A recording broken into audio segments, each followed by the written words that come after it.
What's up, everybody, and welcome back to another episode of Lockdown 23-1. Today we're going to be talking about debts in prison, man. Should you pay that debt? Should you not pay the debt? Everyone knows that if you lose a gamble fair and square, you should pay the man. Pay the man his money. If not, you're just petty and you're going to be rumbling. Alright, you can fight it out. I've seen people not pay the debt and they'll fight it out, walk away with a couple black eyes, nobody gets nothing. They just get transferred to another part of the building or compound, whatever the case is. But there's also times where you should not pay that debt. And I'm going to tell you the situation that I came across. The very first fight I got in jail was because I decided not to pay this man some money. Alright, for real. Now look, a lot of people might disagree with the way I look at this situation. But at the same time, I know there's a lot of people that will absolutely agree with me. Now, before I get into that story, I got another one to tell you. This one's kind of funny, actually. Look, all these, I always played cards while I was locked up, okay? I love playing cards. I love to gamble. I love poker. I love anything, spades, pinochle, you name it, man. I played it and I gambled on it, you know what I mean? And you know, when I first got into jail, the first time I got locked up, you know, I was still a little bit grimy, alright? I was always trying to get over on people. I know how to set the deck. I know how to stack cards. I know how to hide cards. I know how to pull cards from another deck and cuff it to where if you were to check the deck, there'd be 6 aces in it at the end of the game. You know what I mean? I know all kinds of tricks and trades when it comes to cheating in the card game business, okay? Now, this story is about a Mexican. The first, look, over here in Virginia, alright? Most parts of Virginia, especially in the 7 Cities Tidewater area over here on the coast, there ain't too many Mexicans, there ain't too many Spanish people out here, man. I mean, there is, but when you get locked up, they are not nowhere near the dominant race. It's white and black. So, this story is in Virginia Beach Jail, Virginia Beach City Jail, and there's this Spanish dude, man. He came in, he was real weird looking, man. A lot of people called him Fish, not because, you know, fresh fish and stuff like that. He just looked like a fish. He had, like, bubble eyes like a goldfish, man, and his teeth, I'll never forget this guy's teeth. Don't even know his name. To this day, everyone called him Amigo. That was it. We called him Amigo. Most Spanish guys that came into Virginia Beach City Jail, Norfolk Jail, or any of these jails in the 7 cities, people call him Amigo. It doesn't matter if there's 6 Mexicans in the block. Each one of them, everybody's going to call him an Amigo. So anyways, this Mexican dude, man, the only word that I knew he knew, okay, for like the longest time, I would laugh and joke with him, even though he didn't know any English at all. None. Only thing I ever heard him say was allude. What was it? Ice. Allude. You know what I mean? We would laugh all the time because all he would, the answer to everything we ask him is allude, allude, allude. I'm tripping off this guy, man. But it turns out this guy knows how to play a little bit of cards. And I'm like, okay. I was playing cards. I was playing, what was it? I can't remember what it was, man. I think it was Gin Rummy or something like that. And it was a 2-man game. I was playing with someone.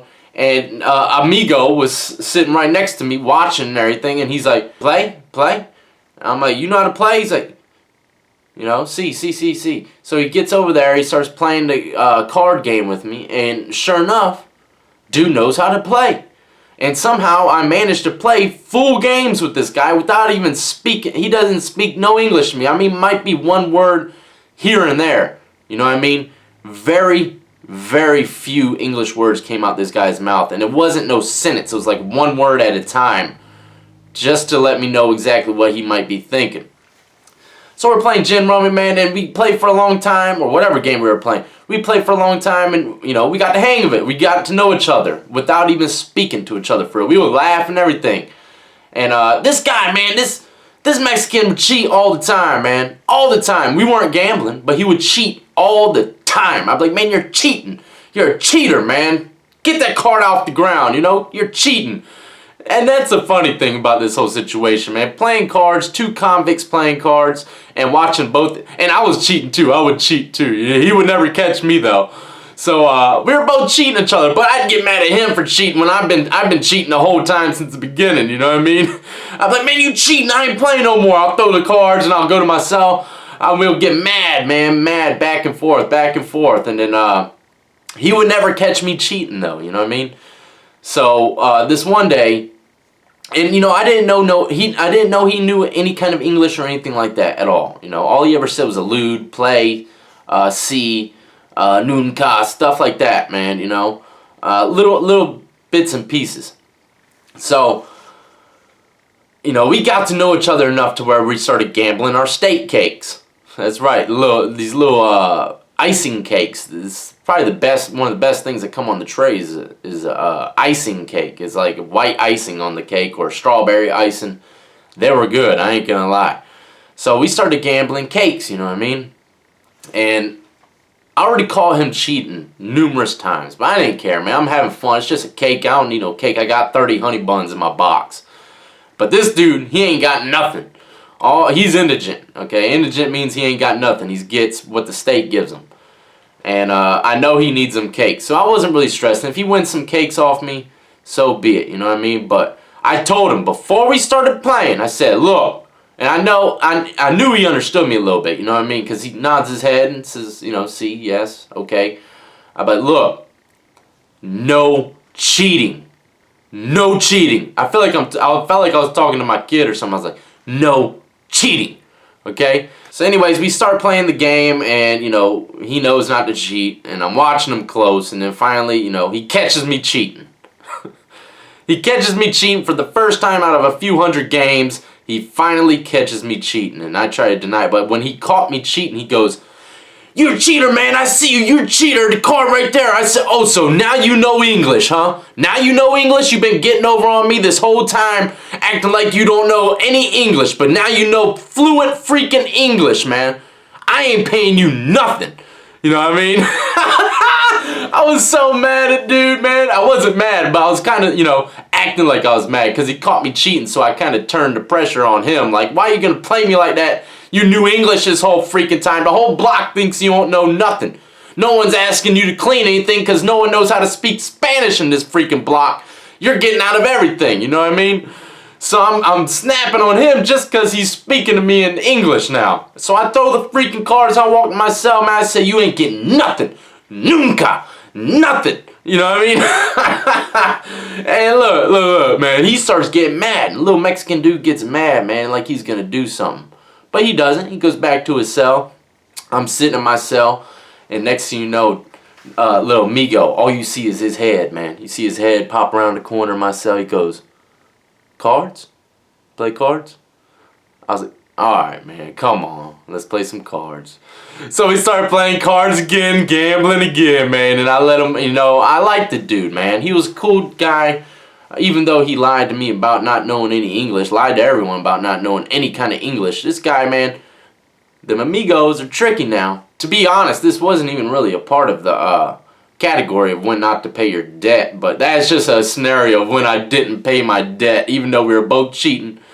But the guy, man, he should have told me he knew English, man. He was hustling me from the beginning, for real.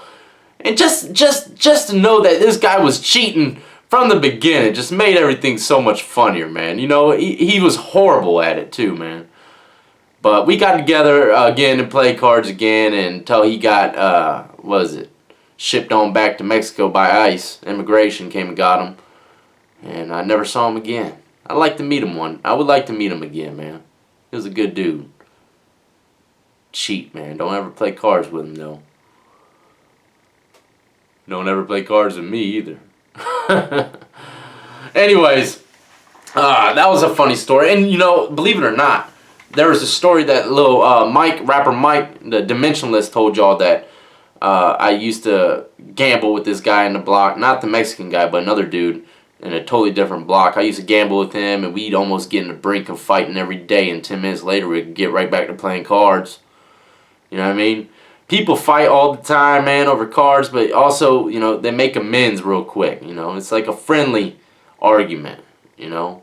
I don't know, it's hard to explain. But this story that I'm about to tell you, the very first fight I got into jail is when you really should not pay your debt. And a lot of people might disagree with this, but this is how it went down, and this is how I got in my very first fight. I think I might have told this story in one of my original videos that I might have removed because I didn't know the protocol on YouTube and all that stuff.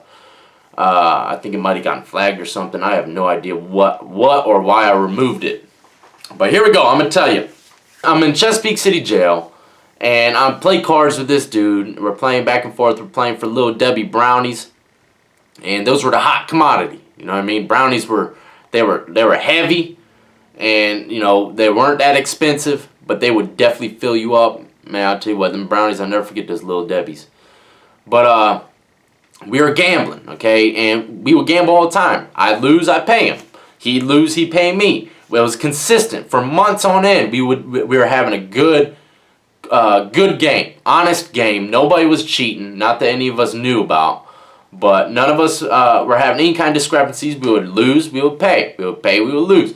So this occasion, he was winning. He won like $7 off me. It's like 7 brownies, okay? And I was ready to pay him. Store day was the next day. So it's canteen day. And canteen day, you know, I was going to pay the guy, you know, fair and square. It's no big deal. I'll get it back later on that day gambling with him, you know. But usually they serve our groceries to us, you know, canteen around 9 in the morning, maybe earlier, maybe later sometimes, you know what I mean? But it's usually in the morning time. But this was bright early in the morning. I'm talking about all of us were still up, pretty much partying around, listening to people sing and rap. There's a lot of talented rappers and singers in jail, believe it or not. And they would do it all night long, you know what I mean, till like 3, 4 in the morning. It's hard for people to sleep for real, but that's what it was. And the correctional officer comes in, the deputy comes in, he says to so-and-so, the guy that I owed the brownies to, he tells him to pack his bags, you know. He's going to the penitentiary. Finally, he's been waiting forever. He's ready to go to penitentiary. He's happy. He's all amped up. He's giving a few things away. And his cellie, this older black guy who's in his 40s probably, he had cornrows, but they were rough, man. You know, he's been in there for about 4 or 5 months. You know, cornrows, when they aren't upkept, they get rough and all fizzy looking and stuff like that, you know. But this guy, he told his cellie, he said, make sure, you know, Josh pays his debt, those brownies to me, man. Make sure you tell him that I give him the brownies, that he gives me the brownies, you know what I mean? And before he leaves the cell block, he screams to me, he goes, yo, so-and-so, because I had an alias at that time. He goes, yo, pay those brownies to my cellie, man. Be easy out there, you know, says goodbye. And to myself, you know what I mean? He didn't say nothing, but to myself, I'm like, I'm not paying that fool nothing. You know what I mean? He ain't winning nothing from me. You want it. I'm not paying him for something that you want. That debt's dead, homie. You know what I mean? If he was in another cell block down the hall or something, like if he was getting transferred to another cell block, I would have given a trustee the brownies to give to him, take down to him. You know what I mean? But that wasn't the case. He was leaving the whole freaking building, leaving the compound.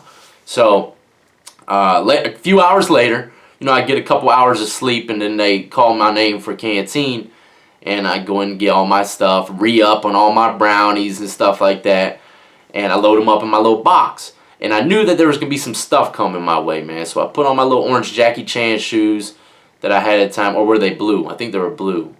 No, they were orange, I remember I freaking drew all kinds of weed leaves and everything on my jail shoes, man. It was wild, man. I was tagging everything. But anyway, so I put on my shoes and I start playing cards around 10:30 in the morning. Everyone's jacked up off coffee. Everyone got their little coffee stashes. Everyone re-up. And it was a good block. Everyone had money in there, you know what I mean? So we started playing cards early, and the dude that was in his 40s with the cornrows, his cellie, he comes up to me, man, and you know, he was in decent shape, you know what I mean, but he was a diabetic. And dude comes up to me, man. He comes up to me, goes, hey, you got them brownies? What's his name said for you to give them to me? I said, look, man, that ain't happening, man. I lost the brownies to him, okay? They go to him. I know I heard what he said, but I'm not paying you. You did not win them brownies. You're not going to get them brownies, man. You're going to have to get them from... And he starts running his mouth. And I'm like, man, well, you're going to have to get it how you live, man. You're going to have to get it from the rough. You know what I mean? And I'm still young. And honestly, I don't know if I'm going to win or lose this fight. Because I know it's a fight coming. I don't know if I'm going to win or lose. But I have to stand for something. I'm not paying that dude that money, man. You know what I mean? Let alone brownies. I love them brownies. So he's like, all right, I'll just go in your cell and take them then. You know what I mean? So he Walks immediately to my cell, man. Goes up, I watch him. He goes right up in my little gray box. And at this time, we didn't even have net bags. He lifts it up, goes in there, gets whatever amount of brownies he got. And when he walks out the cell, bah, bah, right there, 2-piece. I didn't even think twice. I knew I had to attack first. 2-piece straight to his nose, man. And it phases him. It phases him. And he starts to swing. And I duck and I went to dump him, right? But when I went to dump the guy, look at me, man. When you go to dump someone, you have to tuck your head tight onto his thigh. Tight. If you have any of your head hanging out from that thigh, this is what's going to happen to you. And my head was off his thigh. I thought for sure I was going to be able to dump him, you know what I mean? For real. Once you get that leg and you squeeze tight, it's hard for him to stay balanced. But I didn't have a good connection. And this guy got me in a headlock. But it wasn't a full headlock. It was like a half headlock to where his arm was wrapped around my jaw, right? This freaking dude squeezed my head so hard I thought my jaw was gonna pop out my freaking mouth. Man, I went into panic mode. Only thing I could think of was to reach up and grab his cornrow. I reached up, grabbed a piece of his cornrow and ripped that jank clean out of his head, man. For real. And then my homeboy, Omar, aka Showtime, man. I'll never forget that guy. He is a character. I would love to find him to this day. Crazy stories about Omar. But he came and stopped the fight before the police showed up. And, you know, he's like, just kill it. And it turned out I gave him 2 brownies. I gave him 2 brownies. I did. Even though I shouldn't have given him even that. But I did break his nose and I wanted him to feel a little better about the situation. So I gave him 2 brownies. First we talked, you know what I mean? I didn't just give him 2 brownies immediately. First we talked. And then after it was all squashed and we talked, and I said, here, man, just take 2 brownies. All right, that cool? And he's like, yeah. And everything's good. Next day, he comes out to sell, and I'm thinking maybe, you know, he might still hold a grudge. Because this dude's a lot older than me, man. Older guys, they have the most pride, especially if they get beat down by a young dude, you know what I mean? Let alone a young white dude, you know what I mean? So, dude comes out to sell, and he has 2 huge raccoon eyes. Black dude too, man. Like I was saying in another video, man. First thing that happens most of the time when you get a broken nose is your eyes swell up, water up, and you got 2 black eyes the next day. But he was mixed with something, I don't know. But maybe he had a little white in his family somewhere down the road because he was a little light-skinned. But 2 raccoon eyes, man. And that was my first victory. First fight and victory. And well, I don't even know if it was really a victory because if Omar didn't show up, that guy would have freaking snapped my jaw out of place. You know what I mean? But the dude did come out with 2 raccoon eyes and a missing cornrow. And I didn't think it was over, so I wore my shoes for the next couple days while I was playing cards. And you know, he came out the cell the next morning. Everyone saw his raccoon eyes, man. And I ain't gonna lie, I felt a little good. Like I felt a little more manly. And believe it or not, you know, winning a fight in jail, rumors spread. You know what I mean? So people got wind that I got in a fight with dude. And whenever I moved to another block, they're like, yeah, we heard that, we heard about that, and, you know, rumors spread. So that was my very first fight in jail, and it was behind a debt that I shouldn't have paid. And I did out of pure generosity, you know what I mean? Just 2 brownies, like I said. But if someone says that to you, man, look, if someone says that to you, pay this debt that you owe to that guy to someone else, and he's leaving the whole freaking compound, look, you gotta be stupid to pay that debt. For real. That guy didn't earn nothing. You ain't just gonna give it to him because dude said to give it to him. There might be situations where you might have to, or else you'll get freaking mugged by 30 dudes. You never know. There's different situations, a time and place for everything. And this guy, this time and place, he wasn't getting those brownies. You know what I mean? And he carried it. He went about the situation totally wrong. He went up in my cell and straight jacked them janks. You know what I mean? So it is what it is, man. So that is one scenario where you don't pay the debt. You don't pay a debt if you find out the guy that you owe money to is a child molester. You don't pay a debt if you find out that the guy was cheating. You do not pay the debt if you find out that this guy is a snitch. All those criterias, if you owe people money and somehow later on down the road before you have to pay them, you find out some kind of information like that, he's a snitch, child molester, cheating, you know, anything, talking bad behind your back, you don't pay that fool nothing, man, for real. That's just how it is. Not all debts are meant to be paid.